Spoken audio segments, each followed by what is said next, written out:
Efectivamente, es muy cierto que el lenguaje de filosofía política y movimientos sociales es un tremendo problema si no se plantea de alguna manera establecer un vínculo entre ellos.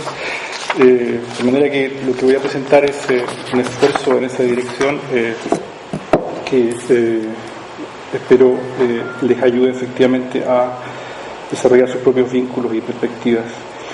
Yo parto de la idea de que la teoría crítica puede apoyarse, voy a hablar desde ahí, puede apoyarse en el hecho de que los actores sí tienen a disposición el lenguaje normativo a través del cual o con la ayuda del cual pueden expresar sus situaciones de sufrimiento social, por ejemplo, de daño moral, de agravio, etcétera, etcétera. Esa es una tesis compleja, ¿sí? Es decir, que la amplitud normativa de nuestras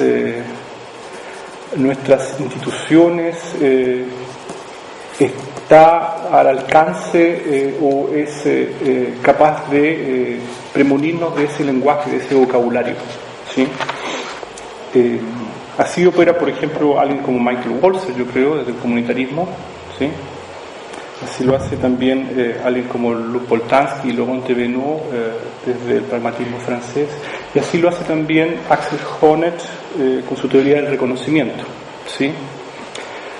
En los tres casos de manera muy distinta, no es el caso de detenerme en cómo lo hacen, ¿sí? De manera muy distinta operan reconstruyendo el tipo de principios normativos que según ellos se encuentran ya anclados a las prácticas propias nuestras, de manera de destilarlos, perfilarlos, establecerlos de ese modo como principios normativos a los cuales los actores pueden hacer referencia y el teórico crítico también puede hacer referencia para poner en cuestión y juzgar la propia realidad en que esos principios se encuentran, inmersos de manera inmanente. Ese es el ejercicio, es decir, sin salirse de un ejercicio hegeliano, ¿no? Sin salirse del horizonte institucional de las sociedades contemporáneas, encontrar ahí mismo los estándares normativos que nos permitan juzgar nuestras prácticas y nuestra realidad social, ¿sí? Esos principios, por tanto, de una u otra manera estarían al alcance de los sujetos para verbalizar, darle contenido normativo, justificar, ¿sí?, sus exigencias y demandas, ¿sí? No sería necesario nada más que entonces lo que ya existe, ¿sí? Ese ejercicio, por muy simple que pueda parecer, de reconstrucción, ya tiene sin duda un carácter crítico, es decir, es una oferta descriptiva de la sociedad y su gramática moral que entra en competencia con otras formas de descripción. Por tanto, ya hay un contenido normativo, hay un contenido crítico, ¿sí?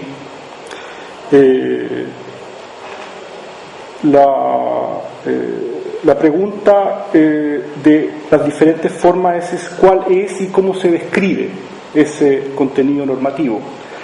Ahí hay variedades de alternativas, como decía Walzer, el Boltanski, Honneth tienen diferentes alternativas que después de la discusión podríamos tocarlas si ustedes tienen interés.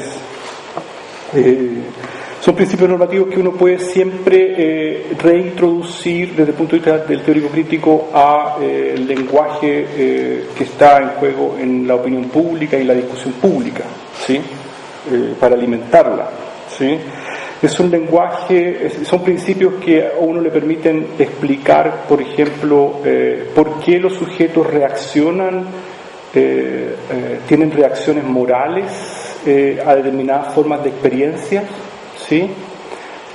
que es una explicación de los motivos de la acción que podría llegar a ser colectiva, no necesariamente. Eso sin duda también puede traducirse en sufrimiento que se dirige sujeto adentro y movilizarse en la dirección de depresiones o alcohol, drogas, no sé, ¿sí? A suicidio de Durkheim, o en la dirección de una acción colectiva. También es un lenguaje que está a disposición para que los sujetos, independientemente de esas experiencias, puedan justificar sus demandas, decía al principio. Es decir, se pueden hacer una serie de cosas. Yo la verdad que más que entrar en detalle, lo único que quiero plantear es que esta tesis es fuerte en el sentido de que todo lo necesario para vincular lenguaje, política, movimiento social estaría ahí, ¿sí? Cosa de hacer el trabajo como corresponde. Uno podría decir, y eso yo creo que está instalado hace tiempo en la discusión filosófico-política, sociológica, crítica también, es que en realidad no es suficiente con eso. En realidad con eso estamos de alguna manera presos del horizonte normativo que caracteriza nuestras sociedades, y hay un peligro de anquilosamiento, un peligro de no tener la apertura necesaria para dar cabida a formas de experiencias que puede ser en algunos casos también de sufrimiento, que no cabe expresar en el marco de ese vocabulario normativo ya presente en nuestras instituciones, anclada a los principios que yo les mencionaba. Esa sospecha, ¿sí? Esa sospecha me parece a mí altamente relevante y entra directamente en competencia con esta tesis que yo acabo de nombrar, ¿sí? Mi interés es mostrar que en realidad ambas alternativas están a nuestra disposición desde el punto de vista teórico, ¿sí?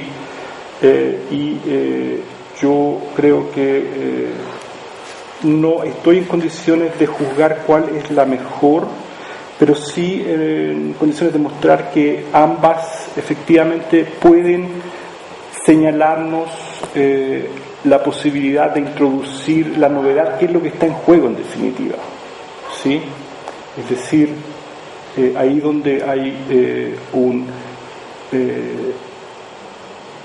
donde hay una sospecha de que esta estrategia primera nos habla de un mundo ya cerrado, con un vocabulario ya cerrado, que los límites de ese mundo en realidad podrían poner en peligro la posibilidad de la introducción de nuevas formas de darle cabida a la expresión de nuevas experiencias, etcétera.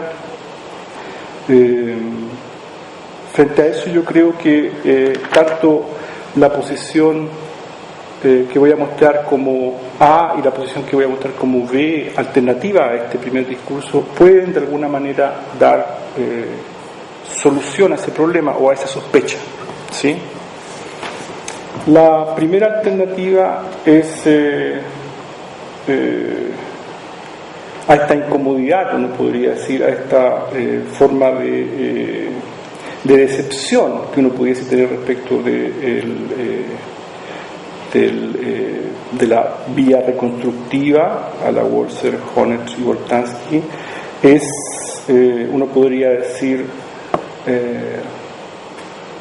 mostrar que los actores en realidad sí tienen las posibilidades, las capacidades, y tienen el discurso y los principios normativos a disposición para expresar esos valores, pero sin embargo hay condiciones sociales e institucionales que no les permiten dar cuenta, hacer uso de esas capacidades, ¿sí? Es decir, está todo ahí, están los principios normativos, no hay necesidad de nuevos, está un sujeto capacitado para ello, ¿sí? No estamos en el horizonte de una ideología o algo así, pero hay ciertos contextos que bloquearían esta capacidad.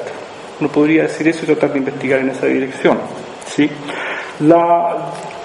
forma que yo me estoy planteando como no es esa, sino más bien lo que uno podría llamar una versión mucho más radical, anclada al pensamiento de Nietzsche, Heidegger, Castoriadis, entre varios otros, Marcuse. Benjamin se nombró por ahí, Rorty también, y el propio último Boltanski, el Boltanski de los últimos 5 o 6 años, ¿sí? Que efectivamente dicen algo así como ponen en radical sospecha la amplitud y las posibilidades de que el lenguaje normativo existente sea verdaderamente o contenga verdaderamente la amplitud para mostrar y para dar cuenta de estas experiencias, ¿sí? Las experiencias de dolor, sufrimiento sería lo que está fundamentalmente en cuestión en el caso de Benjamin y de Rorty, ¿sí?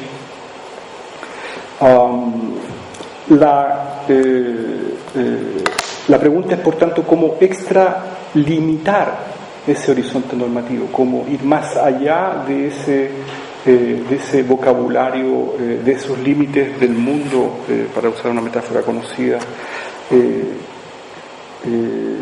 La pregunta es si las instituciones, la cuestión que está detrás es si las instituciones que incorporan y que encarnan esos lenguajes, esos vocabularios normativos, son lo suficientemente flexibles, ¿sí? O por el contrario se encuentran rígidas y anquilosadas, de manera que no permiten no son en definitiva modificables, transformables en base a la introducción de experiencias provenidas ya no de la realidad institucional sino del mundo. Esa es una diferencia que me parece que es relevante, por lo menos en el caso de Boltanski, la diferencia entre realidad y mundo. Mundo en el sentido de Wittgenstein, ¿no? Todo lo que acontece, ¿sí? Todo lo que tiene lugar, ¿sí? De eso no todo es expresable lingüísticamente, no todo eso es parte de la realidad, ¿sí? Por tanto, la crítica en esa dirección es una crítica de la sobreinstitucionalización de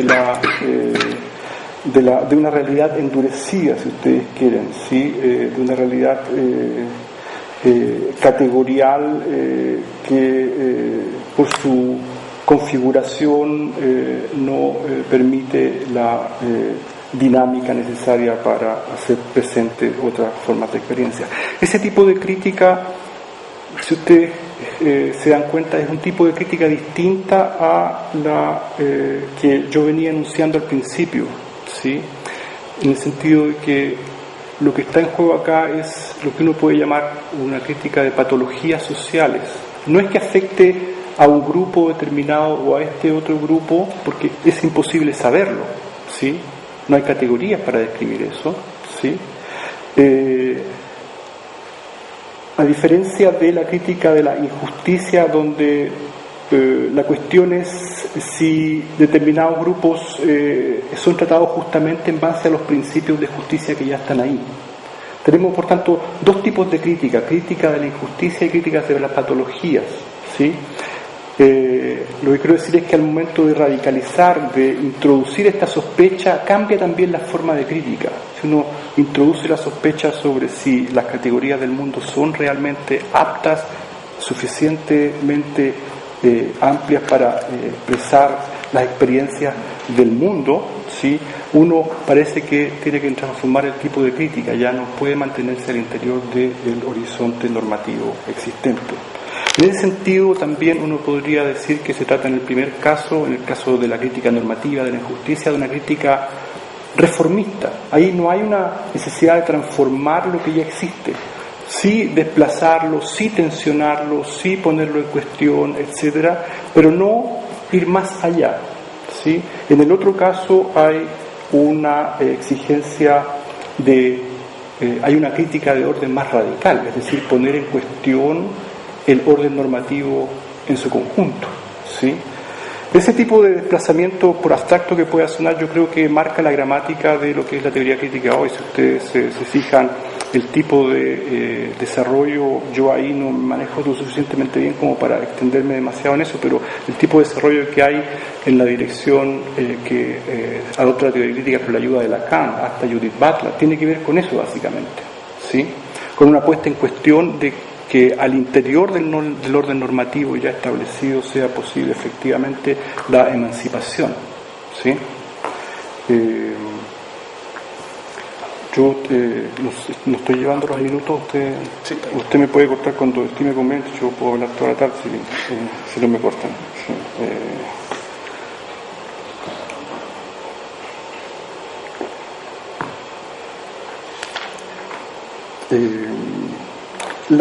Esta perspectiva radical de cuestionamiento del orden normativo como tal y sus posibilidades de ser un discurso efectivamente emancipador, tal vez puedan imaginárselas con la diferencia que ya viene de Nietzsche entre mito y tragedia, Marcuse, Eros y civilización, Benjamin, experiencia y realidad, lo mismo Rorty, esta diferencia que acabo de mostrar entre mundo y realidad, ¿sí? Les repito, a mí la palabra que más creo que ayuda a entender esto es el vocablo alemán e inglés que se usa para este tipo de crítica, que es, en el caso alemán, es Welterschließung. Welt es mundo, Erschließung tiene dos componentes, la idea de que sería Erschließung. Schließung sería cerrar y volver a abrir.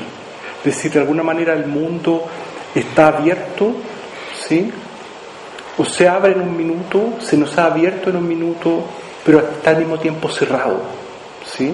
Esa es la esencia del problema, ¿sí? Ese mundo categorial ha abierto sus posibilidades de expresar la experiencia, pero al mismo tiempo se encuentra cerrado. Y la pregunta, por tanto, es cómo transformar los límites de eso que está cerrado, ¿sí? La realidad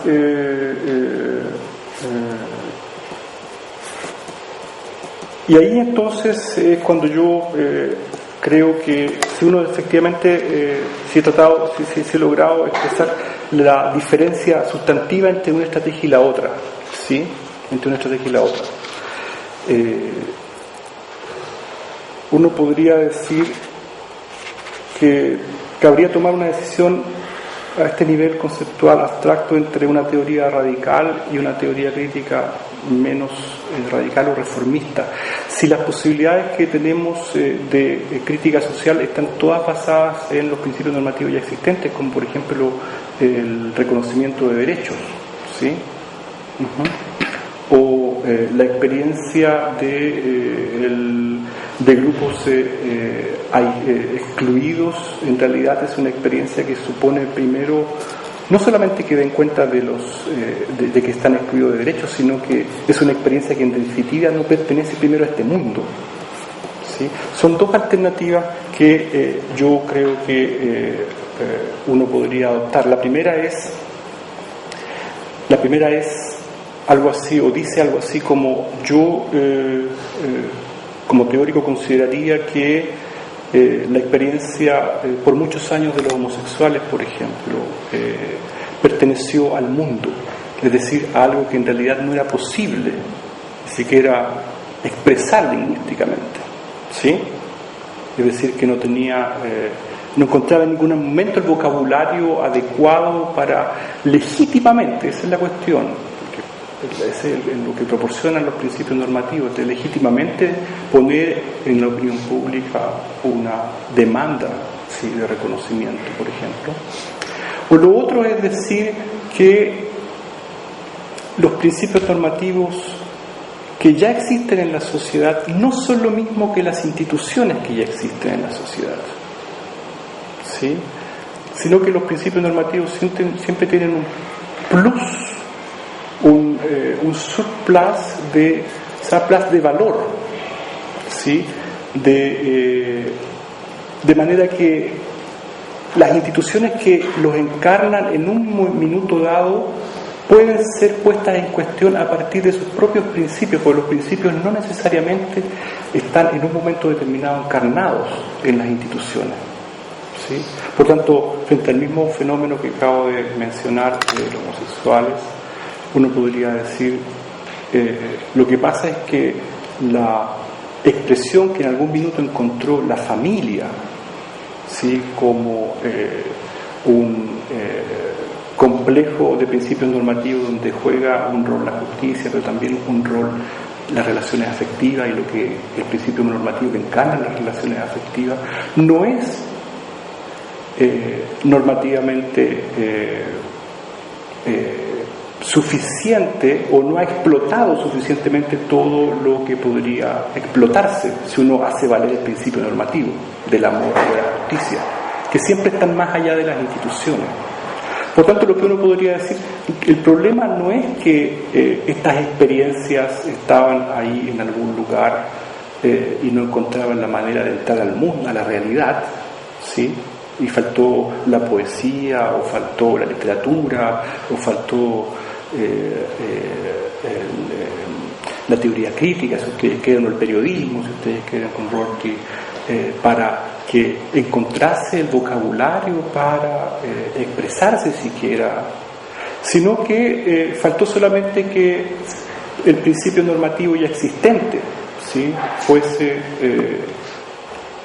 revitalizado en contra de las instituciones que supuestamente lo encarnaban, la familia burguesa tradicional, ¿sí?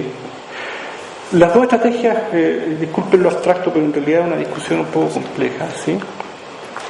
Las dos estrategias me parecen, estoy súper bien porque estoy terminando, de hecho, quería plantear solamente este punto. Me parece que están a disposición hoy día, ¿sí? Una radical, cuyos rastros están en la tradición de Nietzsche, hasta la acá Judith Butler, yo creo, y hasta el Boltanski contemporáneo, más contemporáneo, ¿sí? Un poco de desconfianza de los principios normativos que ya tenemos a disposición, y la otra, un poco, tal vez con Rancière y Honneth, entre otros, decir, no, son esos mismos principios los que tenemos que, en definitiva, volver a revitalizar, volver a ponerlos en contra de quienes, por ejemplo, tratan de ocupar su significado, ¿sí? Y decir que ese significado está hoy día realmente realizado, ponerlo precisamente en contra de usarlo estratégicamente, explotar su valor semántico emancipador, ¿sí? Porque ya están ahí, son los principios de la Revolución Francesa, en definitiva, ¿sí? Son el principio de la justicia meritocrática, por ejemplo,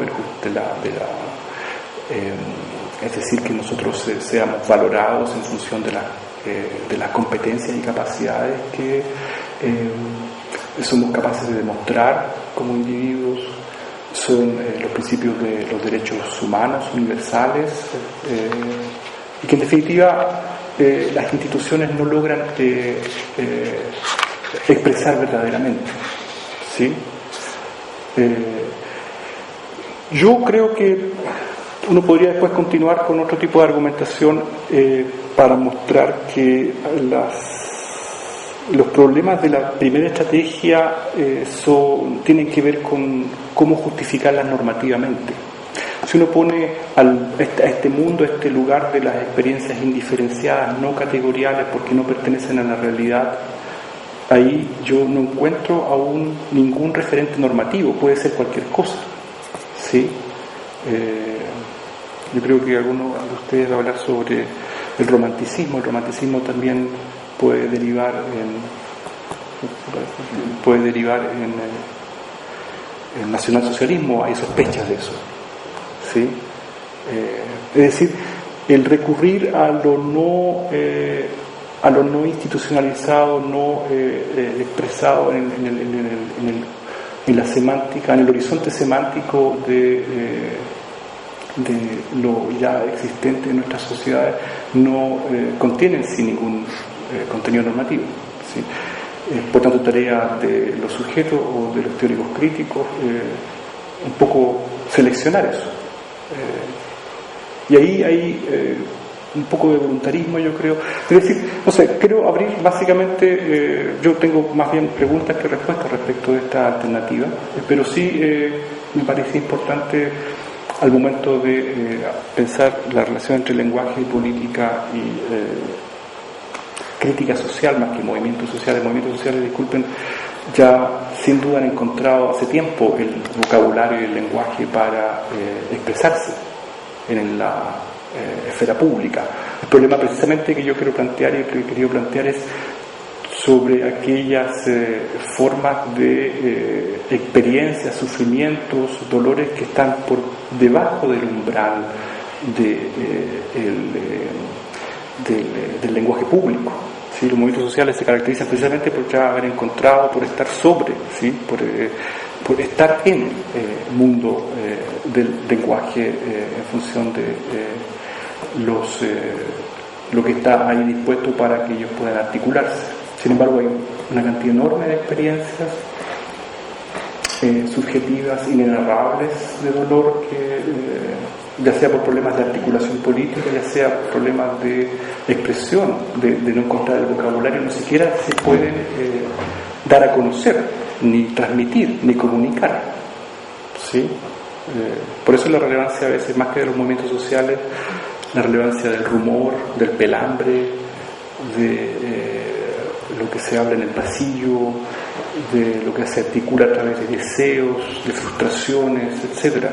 Ahí hay todo un mundo de experiencias que están lejos de tener la articulación normativa, lingüística, política que uno encuentra en los movimientos sociales. Muchas gracias.